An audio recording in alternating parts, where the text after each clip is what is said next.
एक व्यक्ति की लाइफ में जब अनुग्रह आता है तो वो अपनी दौड़ को सही से दौड़ सकता है, लेकिन जिसकी लाइफ में अनुग्रह ही नहीं है बीच में छोड़ जाएगा, क्विट कर जाएगा, क्योंकि उसमें खुदा का अनुग्रह नहीं है या परमेश्वर का अनुग्रह उस व्यक्ति ने तुच्छ जान दिया है।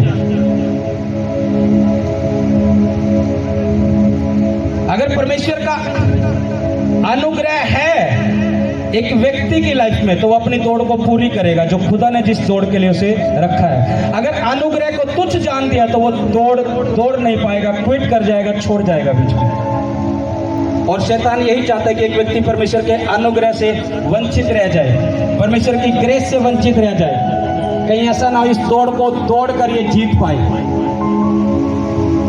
तुम्हें परमेश्वर ने एक विश्वासी की कुर्सी दी है, ये खुदा का अनुग्रह है, क्योंकि दुनिया में बहुत से लोग हैं जो आज भी प्रभु को जानकर भी पहचान नहीं पा रहे, लेकिन खुदा ने तुम्हें अनुग्रह दिया है। हमें अनुग्रह दे कि हम पहचान पाए कि जीवित परमेश्वर यीशु मसीह है, जो अपने लोगों के लिए मारा गया, गाड़ा गया और तीसरे दिन मुर्दों में से जी उठा और उसने हमारे श्रापों को खत्म कर दिया।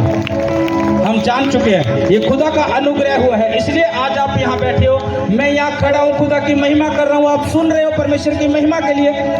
ये खुदा का अनुग्रह हुआ है। इसलिए बाइबल में लिखा उसके अनुग्रह को जो है तुच्छ ना जानो।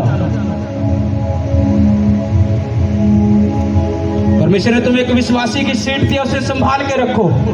खुदा ने तुम्हें एक बाड़ा दे दिया, एक अगवा दे दिया, उसकी मानो, सुनो, उसकी सुनकर चलो तो अनुग्रह और ज्यादा तुम्हारे ऊपर आएगा और तुम अपनी दौड़ में और दौड़ से अच्छे से दौड़ने पाओगे। इसने कहा जो परमेश्वर का अनुग्रह तुझ में उसमें बलवंत होता जा। आगे क्या लिखा? और जो बातें तूने बहुत से गवाहों के सामने मुझसे सुनी है उन्हें विश्वासी मनुष्यों को सौंप दे, जो दूसरों को भी सिखाने के योग्य हो। मसीह यीशु के अच्छे योद्धा के सामने मेरे साथ दुख उठा। जब कोई योद्धा लड़ाई पर जाता है तो इसलिए कि अपने भीतर करने वाले को, अपनी भर्ती करने वाले को प्रसन्न करे और आपको संसार के कामों में नहीं फंसाता। फिर अखाड़े में लड़ने क्या करेंगे? जब एक योद्धा लड़ने के लिए जाता है, जब एक पहलवान अखाड़े में लड़ने के लिए जाता है, कह रहे वो इसलिए जाता ताकि अपने भर्ती करने वाले को प्रसन्न कर सके। किसने बाड़ा दिया है तुम्हें? ये किसने बाड़ा दिया है? बोलो परमेश्वर ने।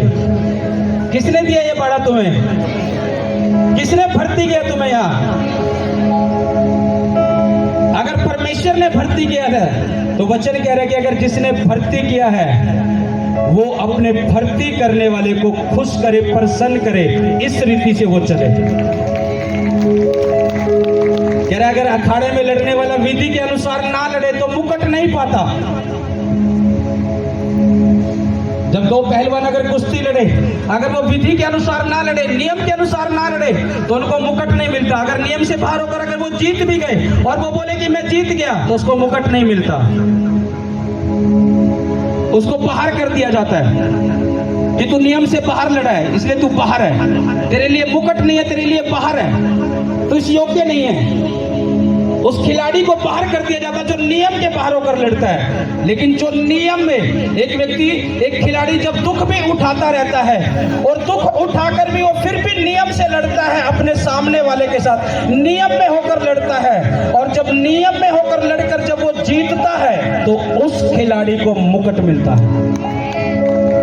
ऐसे ही विश्वासी लाइफ है। दुख उठाकर भी जब तुम नियम से चलते रहोगे परमेश्वर के वचन के अनुसार, अपनी लाइफ में दुख सहते हुए भी परमेश्वर के साथ लगे रहोगे, उसके वचन से प्रेम करते रहोगे और चलते रहोगे उसके अनुसार, परमेश्वर ने कहा तुम जीतोगे और जीवन का मुकुट भी तुम्हारा होगा।